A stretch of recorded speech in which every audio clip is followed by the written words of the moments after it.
Hey, what's going on, everybody? Welcome back to the channel. Now, if you've been keeping an eye on this game for a while, you'll know Crytek has been really pushing hard to keep things fresh, scary, and exciting in the Bayou. And this update right here might just be one of the biggest shakeups we've had in a long time. It's not just about new skins or minor tweaks either. We're talking about brand new mechanics, a completely new event theme, strange consumables that change the way you approach matches, and even how extractions work. It's one of those updates where you'll need to completely rethink some of the strategies you've been using for years, because the rules have shifted in subtle and not so subtle ways. So let's get into it and really unpack what's going on here. First off, the centerpiece of this whole thing is the Web of the Empress event.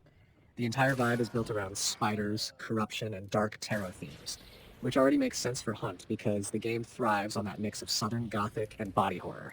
When you load into a match now, you're going to notice something very different if you stumble across one of the new locations. Nests. These aren't just creepy set dressing. These are the new Bileweaver nests, and they're the heart of this update's atmosphere. Picture this. You're creeping through the swamp, expecting maybe a hound or a couple of grunts, and suddenly you see webs stretching across a barn door, sticky strands glistening in the light, and the sound of skittering in the dark. That's your sign you've just walked into one of these infested zones. And if you keep going, you're going to find yourself dealing with bileweavers. These little nightmares are like spider creatures that swarm in groups, defending the nests with everything they've got. They're fast, they're aggressive, and they force you to fight in tighter spaces that feel claustrophobic and tense. Clearing out a nest isn't just about surviving either, because once you do, you're rewarded with loot. Sometimes it's ammo or consumables, but other times it's something much more game-changing, like the new tarot cards. Now, the tarot cards are probably the biggest new feature people are talking about, because they're unlike anything Hunt has really done before. These are single-use consumables, but they don't act like a medkit or a vitality shot. Instead, each card represents some sort of mystical power or curse, and when you use one, it can completely change the flow of the match. What makes them so interesting is that they come with trade-offs.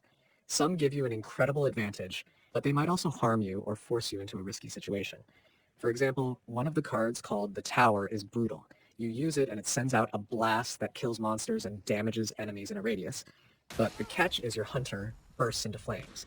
So sure, you might clear a room of enemies in one dramatic move, but now you're on fire, you're losing health, and you better have a way to deal with that quickly or you've just signed your own death warrant.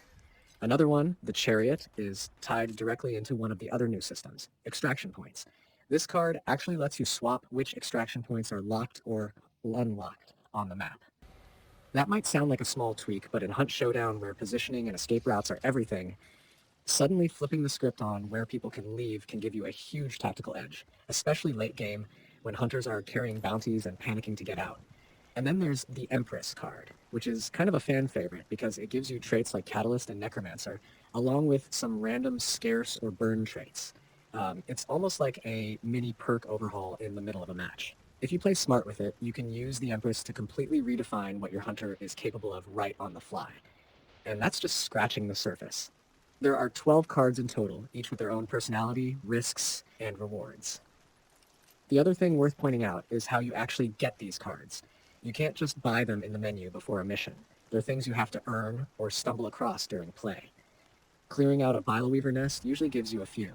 You might also find them at certain web-covered locations in the map, as if the spiders themselves are hoarding them. Dark Tribute rewards can drop them too. And if another hunter is carrying one and you kill them, you can loot it right off their body, assuming you've got an open consumable slot. That last part is interesting because it creates this high-stakes incentive. If you know someone used a powerful card like the Empress earlier, taking them out could mean you walk away with another one in your back pocket. Now, let's circle back to the extraction changes because I think this is one of the most underrated parts of the update. Up until now, extraction points were always there, always predictable, and while you could camp them or try to cut people off, everyone generally knew the rules of how they worked. With 2.5, there's a central extraction point on the map that starts locked, and then one other random extraction at mission start is locked too. That already shakes things up because it forces you to pay attention in new ways. But then, when you throw the Chariot card into the mix, you get this extra layer of tension. Imagine carrying 2 tokens with enemies chasing you. You're sprinting for an extraction, and just as you're about to hit the wagon, you hear the notification, extraction locked. Somebody somewhere just used the Chariot, and now you're scrambling to figure out where the next available exit is while also dodging bullets. It's pure chaos in the best way possible. There's also a global cooldown tied to using the chariot, so you can't just spam it constantly. After it's used, everyone has to wait 5 minutes before it can happen again, and it can't be triggered in the last 5 minutes of a match. So it's powerful, but it's controlled, which I think is a smart balance move from Crytek.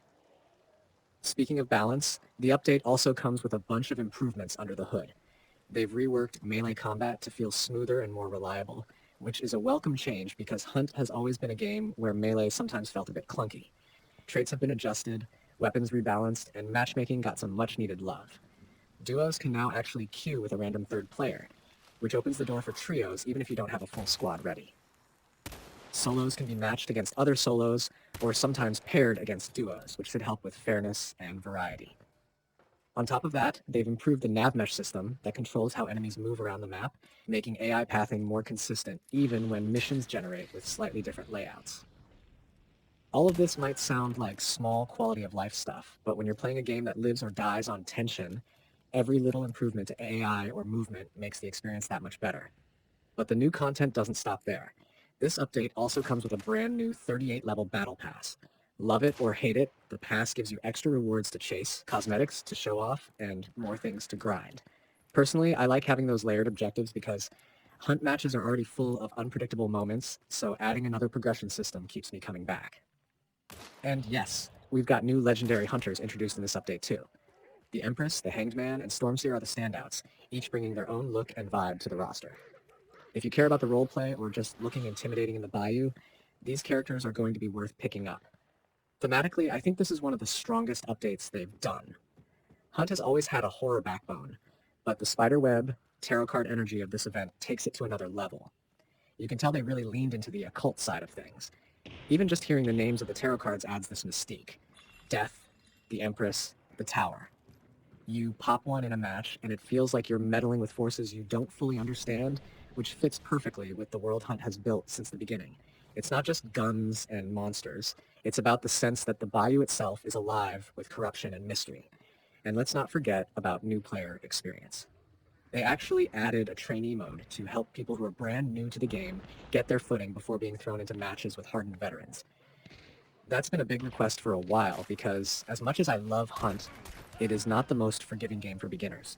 Between the sound design, permadeath mechanics, and veteran players with thousands of hours under their belts, it can feel brutal. Having a softer entry mode could go a long way in helping fresh blood stick with the game instead of bouncing out after a few frustrating runs. I also want to highlight the fact that Crytek added new Russian servers with this update. It might not sound exciting if you're not in that region, but for players who are struggling with ping and lag, this is a huge quality of life improvement. Hunt is so dependent on crisp sound and accurate shots that any delay can ruin an encounter. So giving people in Russia a more stable connection should mean fewer unfair gunfights and a better overall community experience. So when you put all of this together, Hunt Showdown Update 2.5 isn't just about adding a creepy new monster or a couple of cosmetics. It's a whole package that changes how the game feels. You've got new threats in the form of Bileweaver nests, new opportunities and risks with the tarot cards, new stress and strategy around extractions, better balancing, and quality of life fixes that make the game smoother. And layered on top of that, you've got the event theme with its haunting aesthetic, the new hunters, and the battle pass rewards to chase. It feels like Crytek is really making sure Hunt continues to evolve instead of just staying in one lane. The best part about updates like this is how unpredictable the matches become. Hunt has always been a game where no two sessions feel the same, but now with tarot cards in the mix, you truly can't predict what's going to happen. You might run into a team that suddenly burns themselves alive because they popped the tower at the wrong time.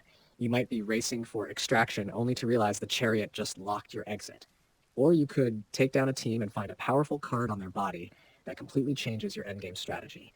That unpredictability is what makes Hunt magical, and 2.5 cranks that up to 11. Now, I know some players are probably wondering about balance issues, because whenever you add powerful tools like these, the question is always, is this too strong?